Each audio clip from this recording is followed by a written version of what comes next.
আসসালামু আলাইকুম। আমাকে একজন রিকোয়েস্ট করলো যে স্থির বিদ্যুতের উপর বা স্থির তড়িৎ যেটা স্ট্যাটিক ইলেকট্রিসিটি 10ম অধ্যায় সম্ভবত, ওইটার উপর একটা ছোটোখাটো একটা লেকচার নেওয়ার জন্য বলছে। তো আমি ট্রাই করব তোদেরকে স্থির তড়িতের উপর কিছুটা বোঝায় দেওয়ার জন্য। তো আমাদের চ্যাপ্টারের নাম হচ্ছে স্ট্যাটিক ইলেকট্রিসিটি। ঠান্ডায় হাত টাত জমে গেছে, এই জন্য হাত দিয়ে লিখতে একটু কষ্ট হয়।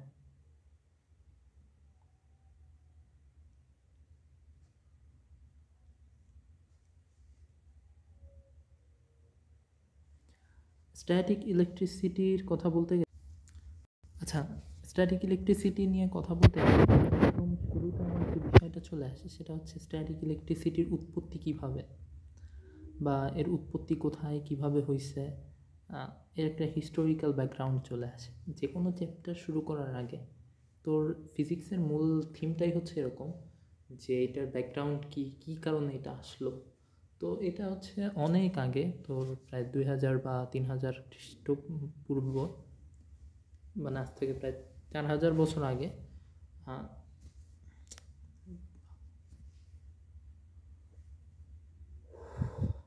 প্রায় 4000 বছর আগে,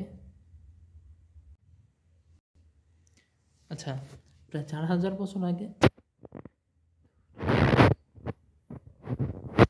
গ্রিসে, তখন গ্রিক সভ্যতাটা অনেক বেশি উন্নত ছিল। তো গ্রিসে একটা ছেলে, রাখাল বালক সম্ভবত, সে আর কি একটা লাঠি নিয়ে, তার লাঠিটা একটা অ্যাম্বার গাছের লাঠি ছিল।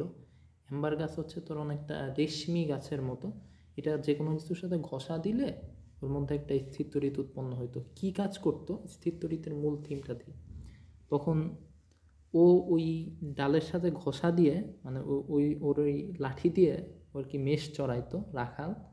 তো ওই মেষের গায়ের সাথে একবার ঘষা দিছে, মেষের বা ভেড়া, যেগুলো ভেড়ার গায়ে তো একটু উষ্ণ থাকে, ওই ভেড়ার গায়ে ঘষা দেওয়ার কারণে ওর মধ্যে এক ধরনের স্থির তড়িৎ উৎপন্ন হয়েছে লাঠির মধ্যে। এরপরে ও যখন ওর জামার কাছে আনছে, তখন দেখে যে ওর জামাটা একাই দূরের থেকে ওর জামাটা আকর্ষণ করে উপরে উঠে যাচ্ছে। তো একটা ম্যাগনেটিক জিনিস সৃষ্টি হয়েছিল ওই লাঠির মধ্যে। তো ওইটাকে একটা জাদুকরী জিনিস ভাবছে। পরে সবার সামনে একটু জাদু দেখাইতো যে এই দেখো, আমি যখন ভেড়ার উলের সাথে ডলা দেই তখন এর ভিতরে এমন একটা জাদু চলে আসে, এমন একটা ম্যাগনেট চলে আসে যেটা দূর থেকে আকর্ষণ করতে পারে। তো এই জিনিসটা মানুষের মধ্যে একটু অবাক বিস্ময়ের সৃষ্টি করলো। একটু পরে আবার এটা চলে যায়। এটা কেন হয় এটা আমি ব্যাখ্যা করতেছি। এটা মূলত পুরোটাই হয় হচ্ছে স্ট্যাটিক ইলেকট্রিসিটির কারণে, স্থির তড়িৎ। যেটা আমাদের নর্মাল অবস্থায় তোরা পরমাণুর নাম শুনছিস, যেটা অ্যাটম। অ্যাটমে কি হয়, মনে কর সোডিয়াম, সোডিয়ামে কি আছে, সোডিয়ামে 3টা কক্ষপথ আছে, মিডলে নিউক্লিয়াস, আর উপরে 3টা কক্ষপথ আছে। কক্ষপথে প্রথম কক্ষপথে 2টা ইলেকট্রন আছে, পরের কক্ষপথে 8টা ইলেকট্রন আছে জোড়া আকারে,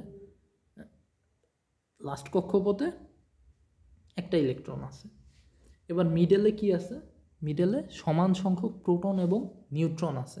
যখন একটা নিরপেক্ষ পরমাণুর কথা চিন্তা করি আমরা, সোডিয়াম পরমাণুর কথা চিন্তা করব, তখন এর ভিতরে যতগুলো নিউক্লিয়াসে যতগুলো প্রোটন আছে, বাইরে ততগুলো ইলেকট্রন আছে। প্রোটনের চার্জ কি, প্রোটনের চার্জ হচ্ছে পজিটিভ। এখন প্রশ্ন আসে যে ভাইয়া চার্জ জিনিসটা কি, চার্জের ডেফিনেশন আপনি কি দেবেন, যে চার্জ কি জিনিস। চার্জ হচ্ছে একটা ধর্ম। আমরা যেমন মানুষ হিসেবে একটা ধর্মীয় বৈশিষ্ট্য নিয়ে জন্মাই না, আমাদের পৃথিবীতে একটা রিলিজিয়ন আছে, ঠিক সেরকম মানে বস্তু বা পদার্থের কিছু চার্জ আছে। চার্জগুলো কেমন হয়, চার্জগুলো নর্মালি 2 ভাগে ভাগ হয়, পজিটিভ আর নেগেটিভ। পজিটিভ হচ্ছে এই সাইন দেয়, নেগেটিভ হচ্ছে এই সাইন দেয়। এখন চার্জ কি করে, চার্জের কাজ কি? চার্জ হচ্ছে বস্তুর মধ্যে এক ধরনের বৈদ্যুতিক বলের সৃষ্টি করে। চার্জ বস্তুর মধ্যে এক ধরনের বৈদ্যুতিক বলের সৃষ্টি করে। হ্যাঁ, কেমিস্ট্রির চার্জ আর ফিজিক্সের এই স্থির তড়িতের এই চার্জ সম্পূর্ণ এক জিনিস। কারণ কেমিস্ট্রি পড়তে গেলে তোরা পরবর্তীতে দেখবি যে রসায়নের মধ্যে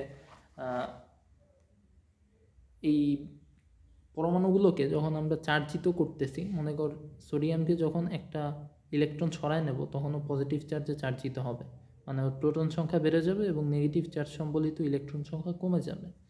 তখন এই সোডিয়ামের মাধ্যমে বিদ্যুৎ পরিবহন করা সম্ভব। যখন বস্তু চার্জিত হয় তখন তার মধ্যে এমন একটা ধর্ম আসে যে ধর্ম তাকে বিদ্যুৎ পরিবহনের বলে শক্তিশালী করে। এই ধর্মের কারণে সে এমন একটা শক্তি পায়, এমন একটা বল পায়, এই বলটা তাকে বিদ্যুৎ পরিবহন করার যোগ্যতা অর্জন করায় দেয়।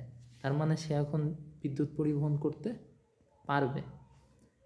তার মানে বোঝা গেল চার্জ জিনিসটা কি। চার্জ হচ্ছে এমন একটা ধর্ম যা বস্তু বা পদার্থের মধ্যে বিদ্যুৎ পরিবহনের বল যোগায়।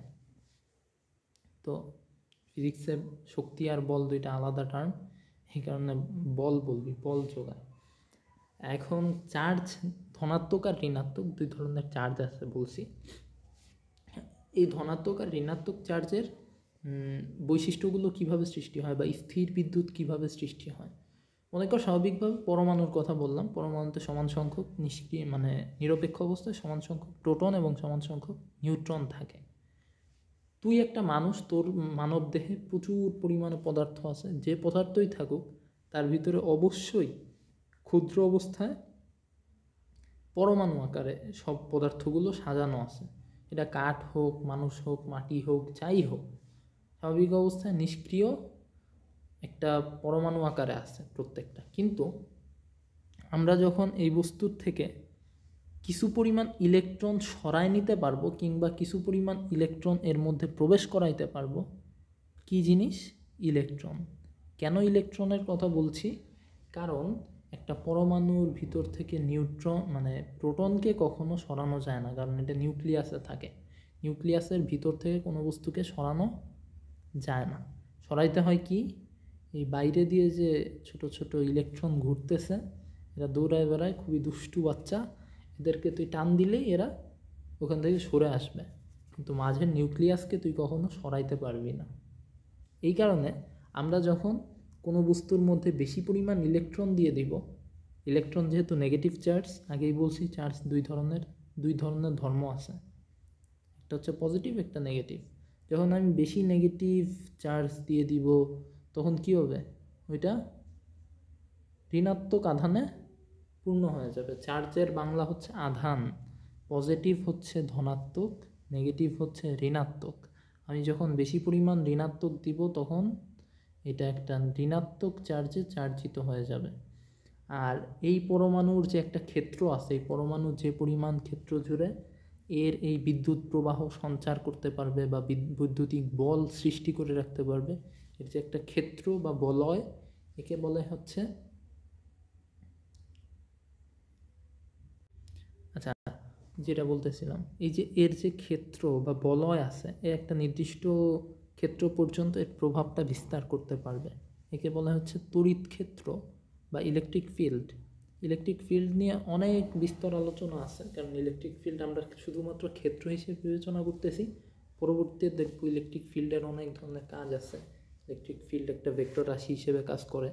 দেন ইলেকট্রিক ফিল্ডের এই জায়গা থেকে অনেক পেঁচানো সূত্র বের করা যায়। ইন্টারমিডিয়েট স্থির তড়িৎ খুবই কঠিন একটা চ্যাপ্টার, গেলেই বুঝতে পারবি। এর থেকে চলতড়িৎ ইজি মনে হয় ইন্টারমিডিয়েটে।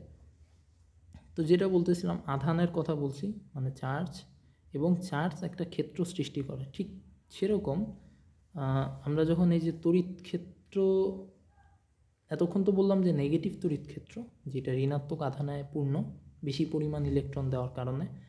আর এই জিনিসটা যখন আমাদের একটা পরমাণু থেকে ইলেকট্রনকে বের করে নিব, এই সোডিয়ামের কথা বললাম, সোডিয়াম প্লাস হয়ে যায় কখন? যখন একটা ইলেকট্রনকে আমি সরায় নিচ্ছি। ম্যাগনেসিয়াম 2+ হয়ে যায় কখন?